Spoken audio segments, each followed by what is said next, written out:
Welcome to Facts TV News, where everything is true. Calabar coach among two bodies found in Portmore. The Calabar High School community has plunged into mourning following news of the passing of coach Nicholas Soapman Neweville, whose body was among two found in an open lot in Portmore, St. Catherine on Monday morning. Passerbys discovered Nicholas' body alongside that of a female, subsequently identified as Rahima Edwards, in an open lot adjacent to a branch of the National Commercial Bank. The bodies were laying on the ground next to a Honda motor car. A Calabar old boy, Nicholas, represented the school in athletics and was also a very successful jumps coach, integral to the institution's most recent domination of champs. Nicholas, who resides in Waterford, was last month drafted into the newly formed Legacy Athletics Track Club. Our hearts are in pieces. Legacy Athletics mourns death of coach. President and CEO of Legacy Athletics, Andrea Hardware, says members of the track club are grief-stricken over the death of their assistant coach, Nicholas Newfield. Nicholas, affectionately called Soapman, was found dead on Monday morning along with a woman identified as 19-year-old Rahima Edwards in an open lot in Portmore, St. Catherine. Grief and sadness was how Hardware described the feeling at the club among members of the Calabar High School community. Nicholas, who represented Calabar High and Jamaica in both the long and triple jumps, was a jumps and sprints coach at both his alma mater and the newly formed Legacy. Our hearts are in pieces right now at the untimely passing of our beloved coach, Hardware said. He has conditioned so many of our nation's young athletes who have gone on to do so well for themselves, and he started to make such a valuable contribution at Legacy Athletics. We pray for strength. May his memory sustain us, said Hardware.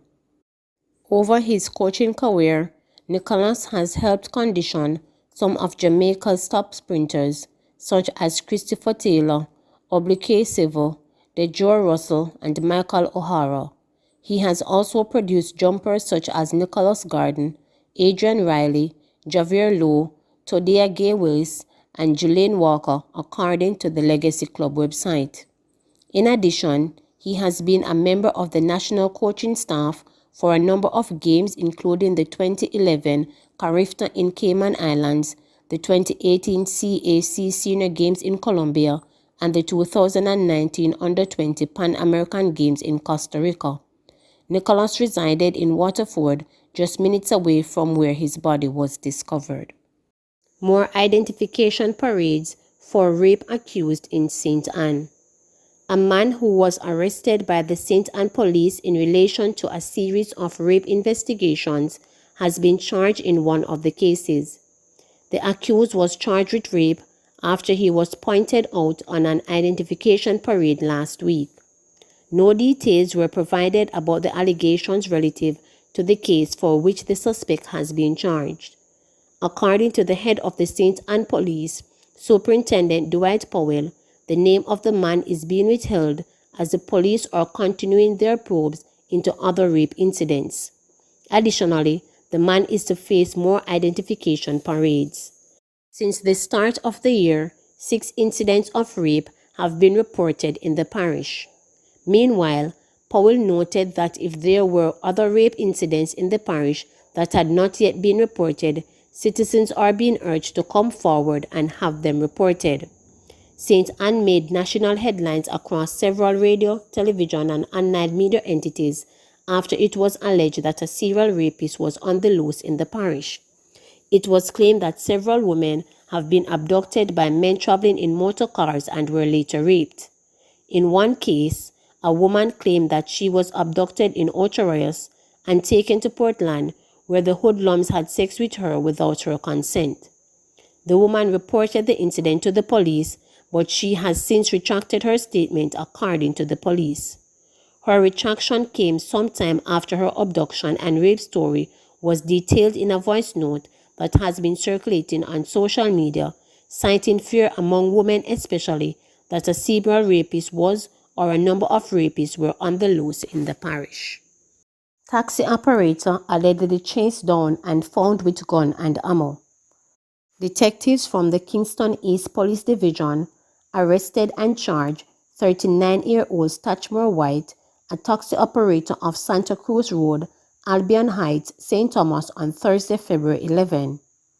Reports from the Elliston Police are that about 11:35 a.m., White was driving a white Nissan AD wagon motor car along Longston Road when he was signaled to stop by the police. He reportedly disobeyed the police signal and sped off. The police gave chase and White was caught. A search was conducted of the vehicle he was driving and a 9mm Taurus pistol with a magazine containing 13 9mm rounds along with a box containing 25 9mm rounds were found underneath a mat under the driver's seat. White was subsequently arrested and charged later. A date for his appearance in court is being finalized by the police. PNP Northeast St. Anne office damaged by fire. Party suggests arson. The St. Anne Fire Department has launched a probe into a fire that destroys the People's National Party PNP Northeast St. Anne constituency office in St. Anne's Bay on Saturday. Reports are that fire was seen coming from the building at about 4 a.m. and the fire department was summoned.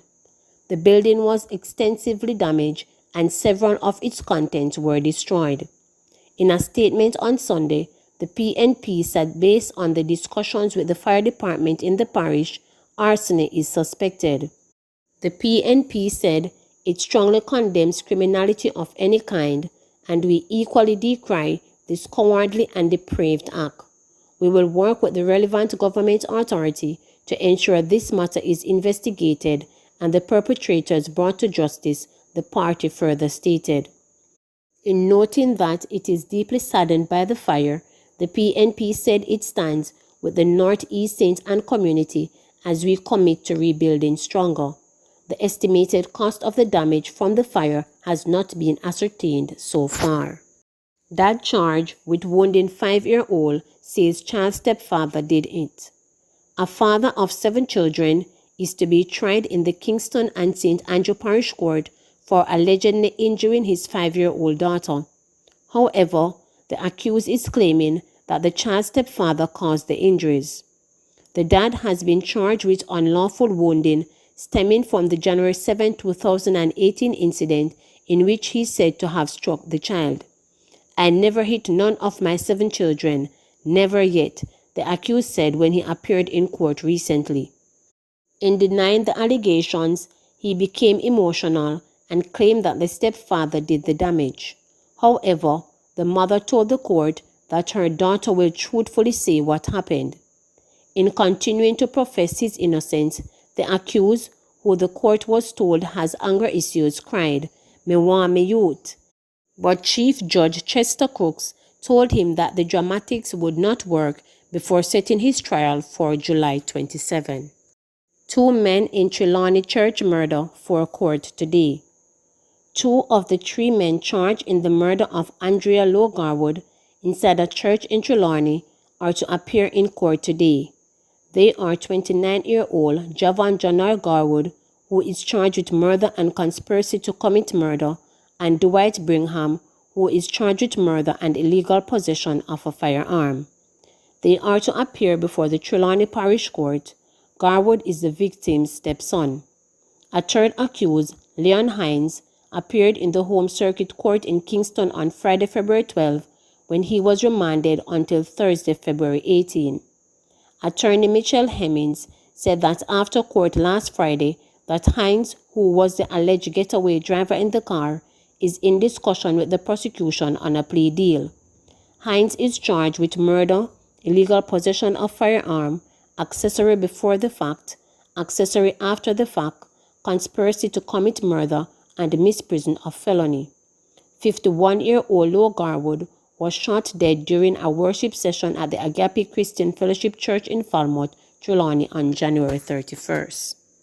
36 new COVID cases at South Camp Correctional Facility. 36 new positive COVID-19 cases have been confirmed at the South Camp Adult Correctional Center in St. Andrew over the past 24 hours. This has been confirmed by the Department of Correctional Services, DCS. Of the new cases, 28 are inmates and 8 are staff members. The DCS in a statement said it confirmed 5 new cases at the facility last week, which caused it to conduct an additional 81 tests. Director of Medical Services in the department, Dr. Donna Mitchell, Royal Post said, the South Camp Adult Facility was visited by Dr. Johnson, Senior Medical Officer in Kingston and St. Andrew, and a contingent from the Public Health Department, whose objective was to review existing protocols and make recommendations for an improvement that would aid us in managing the COVID spread within the inmate population. Dr. Royapo noted that the recommendations made by the team on Monday and last week when the first batch of positive cases were recorded at the facility are in effect. The department said it has been consultative in its approach to managing the pandemic within the penal institution, collaborating with the Ministry of Health and Wellness and public health departments to conduct testing programs in centers once any positive cases are detected. It said that it remains committed to the safety, health, and wellness of staff and inmates under its care during this pandemic. Last October, some 27 cases of COVID-19 were confirmed at the South Camp Road Juvenile Correctional Facility. That number comprised 19 correctional officers and 8 wards of the state. The coronavirus has been detected inside several correctional facilities since Jamaica confirmed its first case of the disease on March 10 last year. This is good news. Tufton welcomes AstraZeneca vaccine approval. Health Minister Dr. Christopher Tufton has described as good news the World Health Organization authorization of 2 versions of the AstraZeneca Oxford COVID-19 vaccine for emergency use. In a statement Monday, the UN Health Agency said it was authorizing the AstraZeneca vaccines made by the Serum Institute of India and South Korea's AstraZeneca's SK Bio, giving the green light for these vaccines to be rolled out globally through COVAX. This is good news for us as a country as we move closer to the introduction of vaccines in the island as part of our COVID-19 response. We can now further seek out other sources that have these approved vaccines available, even as we anticipate the arrival of some doses of these COVID-19 vaccines manufactured by AstraZeneca in the coming weeks through the COVAX facility, Tufton said. The COVAX COVID-19 Global Access Facility brings together governments, global health organizations, manufacturers, scientists, private sectors, and civil society to provide innovative and equitable access to COVID-19 vaccines. Vaccination has proven an undeniable success in the public health toolkit to reduce the burden of infectious diseases in Jamaica as well as globally. Immunization, the process by which a person becomes protected against a disease through vaccination, has proven to be one of the most successful and cost-effective health intervention ever, Tufton added. 270 new COVID cases, 4 deaths. An additional 4 COVID-19 related deaths and 270 new cases were recorded across Jamaica on Sunday, according to the Ministry of Health and Wellness. The deceased are a 79-year-old female from Trelawney, an 86-year-old female also from Trelawney, a 78-year-old male from Kingston and St. Andrew, and a 59-year-old male from Portland. The latest fatalities bring the death toll for the coronavirus in Jamaica to 378. There were also 1 death of a COVID-19 patient that is under investigation and 2 other deaths classified as coincidental. The 270 newly confirmed COVID-19 cases bring the total number of cases on record for the island to 19,305. Recoveries increased by 42, bringing total recoveries to 12,635. Of the newly confirmed cases, 160 are males and 110 are female, with ages ranging from 20 days to 89 years. The cases were recorded in St. Catherine 73, Kingston and St. Andrew 49, Manchester 38, St. James 22, St. Anne 19, Trelawney 16, St. Elizabeth 15, Westmoreland 14, Hanover 10, Clarendon 9, St. Thomas 4 and St. Mary 1. There are 44 moderately ill patients and 21 critically ill patients among the 6,096 active cases now under observation in Jamaica. Please remember to subscribe, like, share, and click the notification bell for daily updates.